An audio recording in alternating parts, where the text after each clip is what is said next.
Olá, amados seres divinos, sejam bem-vindos ao canal Onisciência. Subam a bordo dessa grande nave de luz. Aqui vocês encontrarão mensagens edificantes somente da luz, para que possam alcançar voos cada vez mais altos. Olá, meus queridos e amados seres divinos, sejam bem-vindos ao canal Onisciência. Vamos aqui retomando o segundo episódio da série História Oculta do Brasil, parte 2.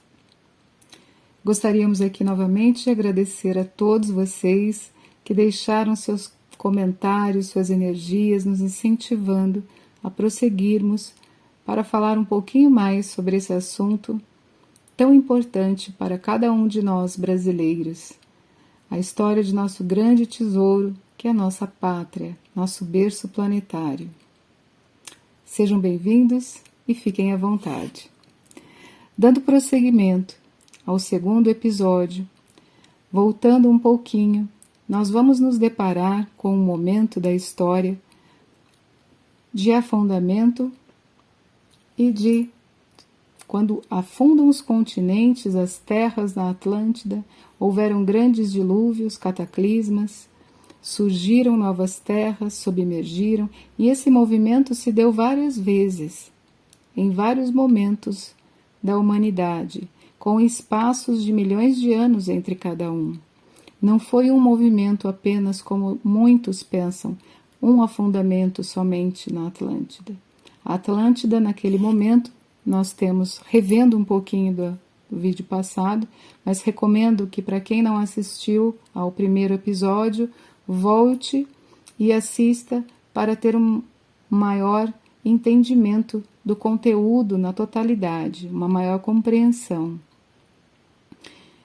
E então, meus queridos, nesse momento, toda essa trajetória do continente da Atlântida se dava em um continente único, um continente gigantesco, que comportava vários países, várias terras, que hoje se encontram muitas delas no fundo do mar. Aonde hoje falamos do Oceano Atlântico, ali haviam terras, e os continentes das Américas, da África e vários países também se separaram. Portanto, a Atlântida era um gigantesco continente formado tanto por ilhas quanto por terras de grande dimensão, aonde as maiores e melhores consciências do divino de outros planetas, de grandes seres que traziam para nós a luz, a tecnologia, os conhecimentos necessários para a evolução da espécie naquele momento, dos seres, foi dado. Então, esse local recebia muita energia e muita tecnologia, que hoje ainda não temos, nem sonhamos ainda em ter, pois o aprimoramento tecnológico só vem quando o moral e o espiritual estão em sintonia. Aí tudo flui. Percebem? Então, naquele momento, havia um grande percentual evolutivo de consciências que vieram à Terra para trazer a luz da evolução. Mas também houveram muitas energias que foram dissonantes desse propósito e reagiram de forma errada. E o que houve? Houveram os cataclismas, sucumbiram a toda a degradação, não é? Das sombras, das energias que estavam ali para despertar. Então, foi-se permitido que houvesse toda essa movimentação para limpeza e transmutação e recomeço, para fazer os seres, então, começarem a despertar e caminhar no engatinhar evolucionário novamente, se esquecendo de toda a divindade, de toda a luz da consciência que já tinham, recomeçando a adquirir aprimoramentos, principalmente espirituais, morais, avanços na base da ética, do amor, da justiça, da lei divina, das leis divinas, e a partir daí viriam toda a dádiva da bagagem filosófica, energética, tecnológica. Pois bem, como houveram muitos cataclismas, o que houve? No Brasil, como fazia parte de uma das Ilhas Atlantes, também se separou. Assim como o norte da África e várias regiões. Voltem no primeiro vídeo que vocês vão observar quais foram. Pois então, nesse momento, muitos seres passaram-se milhões de anos. E nem por isso esses seres deixaram de continuar o seu processo evolutivo. Por muitas e muitas gerações houveram apogeus e declínios de vários seres, tanto na América Central, através dos Incas, através dos Astecas, dos Maias, na América do Sul, na Amazônia, através de vários povos que ali estiveram, e nós vamos falar sobre isso, mas entre eles os morios, falando também sobre os fenícios, entre muitos povos que aqui estiveram. Então, o que acontece é que, nesse momento, o Brasil, especificamente, ele começa a efervescer em consciências e polarizações da luz e evolução, para depois entrar novamente no declínio e no esquecimento, assim como várias civilizações entraram em seu apogeu e declínio e foram se perdendo ao longo das eras, para que os povos tivessem a oportunidade de redenção e desenvolvimento e novamente oportunidade de aperfeiçoamento moral, principalmente espiritual e ético. Seguindo nesse propósito, nós temos aqui em paralelo com toda essa movimentação que se deu ali na meseta do Pamir, é uma raça atlante. Entre os cataclismas houveram raças e sub-raças que foram se desenvolvendo porque houveram milhões de anos e vários intervalos de evolução entre os afundamentos e aparecimentos de povos. Portanto, em paralelo com todo o movimento da migração atlante para vários desses continentes, em paralelo com tudo isso, também começa a desenvolver a raça ária, que ficava ali mais ou menos na meseta do Pamir, a iniciar a raça semita, ok? Então, a quinta raça-mãe, a raça dos fenícios, dos cários, dos vermelhos, também está em perfeito avanço e desenvolvimento por sua vez, juntamente com todas as consciências ali, mas essas consciências também estavam muito despertas.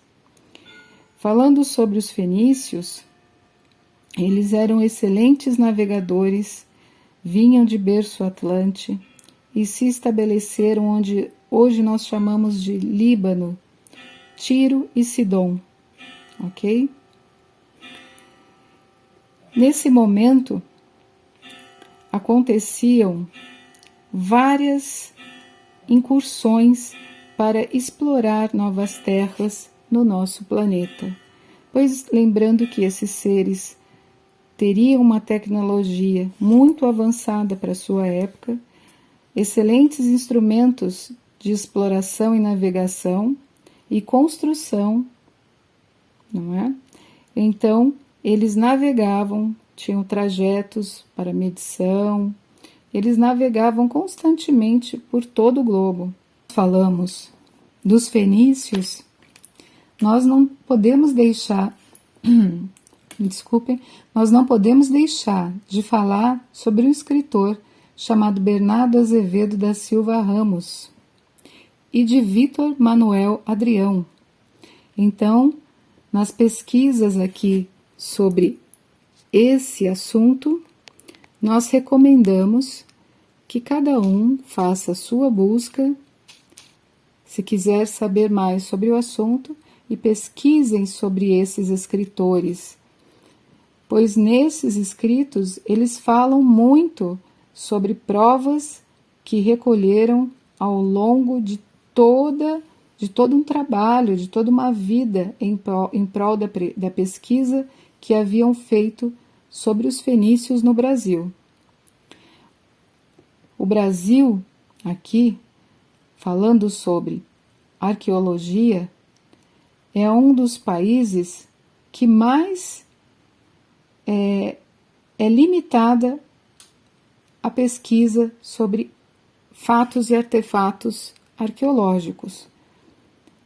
Percebem? Vários locais são vedados e fechados para os arqueólogos, justamente por saberem que tais locais contêm muitas informações e irão mudar radicalmente a história como nos foi contada. Não podemos nos esquecer também de falar de um pesquisador da década de 70, chamado Karl Brugger, em que esse mesmo relata escritos sobre, em seus livros, um dos livros chamado As Crônicas de Akakor, e neste livro ele conta um pouco mais sobre a cidade de Akakor, Akarem e Ofir, entre outras. E é muito interessante porque após escrever esse livro, As Crônicas de Akakor, esse pesquisador, Karl Brugger, foi assassinado. E pesquisem mais sobre o assunto, porque é muito pertinente também a toda a história oculta do Brasil. Isso eu digo aos pesquisadores, aquelas almas sedentas de conhecimento que gostam de beber da fonte do conhecimento da luz da verdade, dando aqui dados científicos para que cada um faça a sua melhor busca e tire suas próprias conclusões. Nas Crônicas de Akakor, segundo Karl Brugger, ele relata não como o povo fenício, mas como um outro povo, os Murios, segundo Karl Brugger. E ele nos fala também sobre Ratanabá, uma cidade situada mais ou menos na Amazônia, não é? Aonde fica Rondônia e Acre, mais ou menos. E a tradução de Ratanabá significa dos reinos para o mundo. O idioma que se falava, descrito ali até então, pelas informações que nos chegaram, era o idioma Irdim, ok? Então, pesquisem sobre várias vertentes, pois nós não temos uma verdade absoluta, como já foi dito, mas várias vertentes para que busquem e tirem suas próprias conclusões. Então, nós temos vários pesquisadores que dedicaram suas vidas a pesquisas.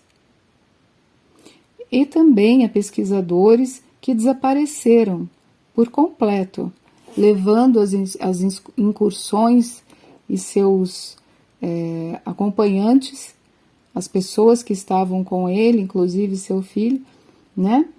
Vários pesquisadores aí, um inclusive na Serra do Roncador.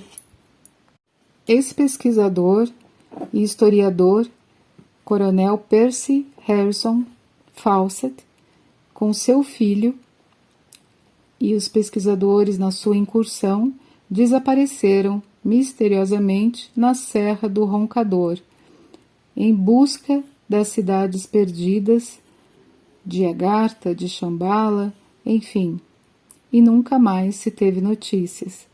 como vários pesquisadores e seres que dedicaram sua vida às pesquisas. Muitos deles nos deixaram escritos e relatos e livros em suas bibliografias para podermos consultar. Neste momento, nós vamos acessando cada uma dessas bibliografias e tendo um pouco mais de acesso sobre isso. Voltando na América Central, falando dos cários, dos atlantes vermelhos, esses seres, eles eram seres que traziam em seu DNA a codificação atlante e tinham muita tecnologia, isso há milhões de anos atrás, lembremos. Então, falando especificamente dos Incas, nós temos ali uma parelha manúsica, chamado Inca Capac e Mama Oco, seres de altíssima hierarquia que vão demandar uma semente para começar a germinar a semente Inca Tupi, Aratupã, Aratupã Cabaiú e Inca Volã. Esses são os Incas